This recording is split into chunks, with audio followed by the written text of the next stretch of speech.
जय जगन्नाथ शुभ सकाळ PU Odia TV रे आपण मानकु बहुत बहुत स्वागत करूछि। जदि आपण माने राज्य तथा देश विदेशर खबर पाइबा पई चैनल टी को लाइक शेयर सब्सक्राइब करंतु जहा द्वारा आज दिनर सब किछि टॉप न्यूज अपडेट जानि परिबे। आउ देरी न करी चलंतु खबर उपरे नजर पकाइबा। प्रथम खबर लक्ष्मी बस रे चाकरी कराई देबाकू कही ठकी नेले दुई गिरफ। लक्ष्मी बस रे चाकरी कराई देबाकू कही ठकई अभियोग रे दुई ठकंकु गिरफ करिछि पुलिस। बलांगीर जिल्ला रे आगामी दिन रे लक्ष्मी बस चलिबाकू थिबा बेले एथिरे चाकरी कराई देबाकू कही ठकामीर घटना सामनाकू आसीछि। आउ एथिरे दुई जण गिरफ मध्ये होइछि। सूचना अनुसार एठी ठक माने आसाईक निकटरो टंका आदाय करुथिले। एमानकु गिरफ करछि टिटिलागढ़ पुलिस। गिरफ अभियुक्त माने हेले रायगड़ा जिला गुणपुर हाउसिंग बोर्ड कॉलोनी रो सरोज कुमार लिमा और बलांगीर जिला कंटाबांजी रो वेणुगोपाल बेहरा बोली जना पड़िछि। सेमानक निकटरो अनेक गुरुत्वपूर्ण कागजपत्र सह एक कार मध्ये जबत होइतबा प्राथमिक सूत्ररु जना पड़िछि। परवर्ती खबर 8 मास परे मुक्त हैला पारा। दीर्घ 8 मास परे मुकुड़िला बंदी थिबा कलापारा। चीन रे गुप्तचर संदेह रे बंदी होइतबा पारा शेषरे मुक्त होइछि। मुंबई रो एक प्राणी चिकित्सालय रे 8 मास धरी पाराटी को कैद करी रखा जायथिला। प्राणी अधिकारी संगठन पेटा और प्राणी चिकित्सालय उद्यम रे चलित सप्ताह रे तांको मुक्त करा जायछि। परवर्ती खबर देश रे सबुठारु बड़ लंबा कारखाना खोलिबाकू जाउछंती आमदानी। देश रे जनाशुना शिल्पपति गौतम आमदानी को नेतृत्व रे आमदानी ग्रुप देश रे सर्वबृहत तंबा कारखाना खोलिबाकू जाउछि। एही कारखाना गुजरात रो मुंद्रा ठारे निर्माण हेबो।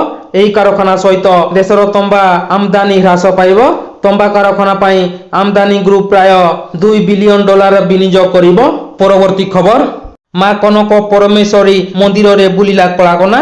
लक्षाधिक टंकार सुना और रूपा अलंकार लुट। महाराणी पेटा स्थित मां कनक परमेश्वरी मंदिर परिसर लक्षाधिक टंकार सुना और रूपा अलंकार टंका सीसीटीवी कैमेरा रे हार्ड डिस्क आदि चोरी होइछि।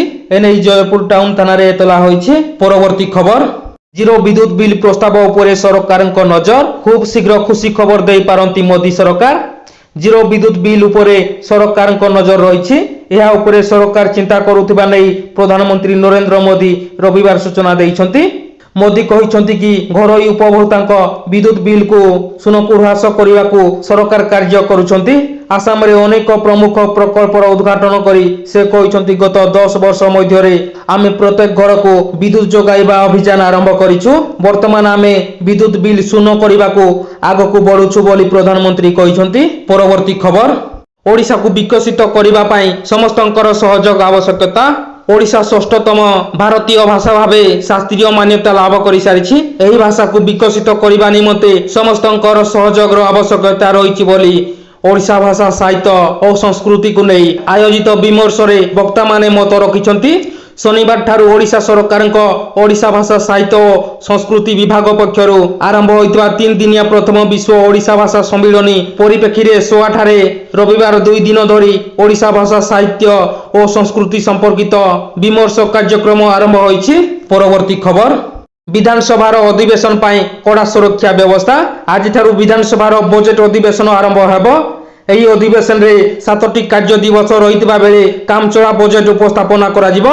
एथिपाई कमिशनरेट पुलिस पक्षरु कड़ा सुरक्षा व्यवस्था करा जायछि। आज पुलिस महानिर्देशक सुरक्षा व्यवस्थार समीक्षा करिसंती।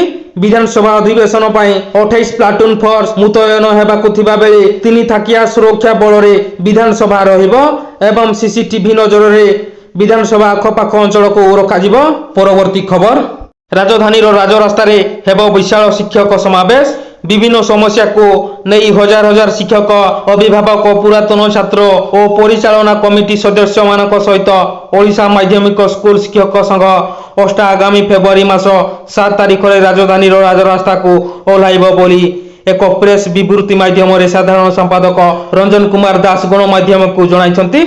आज पर्यंत अनुदान पाई नथिबा विद्यालय को अनुदान प्रदान। नूतन अनुदान प्राप्त विद्यालय अवसर होउथिबा शिक्षक और कर्मचारी मानकु चाकरी शर्तावली सह अवसरकालीन सुविधा सुजोग 226 399 विद्यालय को सप्तम वेतन प्रदान इत्यादि दाबी को सरकार बारंबार प्रतिश्रुति देई याकू पालन न करिबा अत्यंत दुर्भाग्यजनक। एक जनप्रिय सरकार जनमंगल राष्ट्र रे सबु वर्गर कर्मचारी कथा विचार करुथबा बेले शिक्षा मानक प्रति एते अविचार काहेकि बोली श्री दास प्रश्न करिसंती। परवर्ती खबर आईएसआई को गुप्त सूचना दे भारतीय दूतावास कर्मचारी गिरफ पाकिस्तान गुइंदा संस्था आईएसआई गुप्तचर काम करने अभियोग रे उत्तर प्रदेश आतंकवादी विरोधी स्क्वाड एटीएस मस्को स्थित भारतीय दूतावास जड़े कर्मचारी को गिरफ कर यूपी मेट्रो गिरफ कर बेले से पाक गुइंदा संस्था को भारतीय सेनार विभिन्न गुप्त सूचना एवं कूटनीति संक्रांत तथ्य प्रदान कर आसुथिले बोली एटीएस जानिबा को पाइछि। परवर्ती खबर महिला एसआई को आईआईसी दुष्कर्म जड़े महिला एसआई को दुष्कर्म करा अभियोग सामना को आसी एभली एक संवेदनशील घटना खोद पुलिस विभाग में मुंड टेकी तेबे थाना रे आईआईसी दुष्कर्म कर पीड़िता महिला एसआई अभियोग कर अभियोग को निज विभाग पुलिस रुजु करुनथिला फल पुलिस प्रशासन ठारू निराश हो पीड़िता महिला एसआई जातीय मानवाधिकार कमिशन एनएचआरसी द्वारस्थ होइथिले। कमिशन निर्देश रे प्राय 4 वर्ष पर क्राइम ब्रांच मामला रुजु करिछि। सूचना थाउ कि मामला तदंत पर जदि आईआईसी विरोध में प्रमाण मिले ताहले कार्यानुष्ठान ग्रहण करा जिवो बोली डीजी इनचार्ज अरुण षडंगी गणमाध्यम को सूचना दैछन्ति। परवर्ती खबर अर्पण चाउल श्रीमंदिर में प्रस्तुत होइछि खेचुड़ी अर्पण चाउल प्रस्तुत होइछि खेचुड़ी कानिका मिठा अन्न यह प्रतिदिन प्राय 10,000 भक्तों को देवार प्रक्रिया आरंभ होइछि।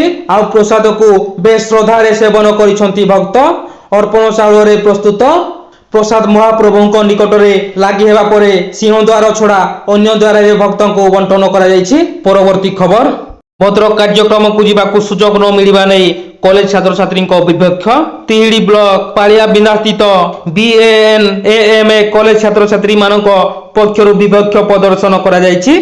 रानीताल रे अनुष्ठित हेबाकू थिबा 5T अध्यक्ष विके पांड्यान कार्यक्रम रे जीवाकू सुजोग न मिलबार तीव्र असंतोष प्रकाश पाइछि। भद्रक दंबाली राज्य राजपथ पालिया बिंदा सेवा समवाय समिति निकटस्थ रास्ता कॉलेज छात्र छात्री को नहीं जाउथबा समस्त बस गुड़ी को सेमाने अटकाइथिले।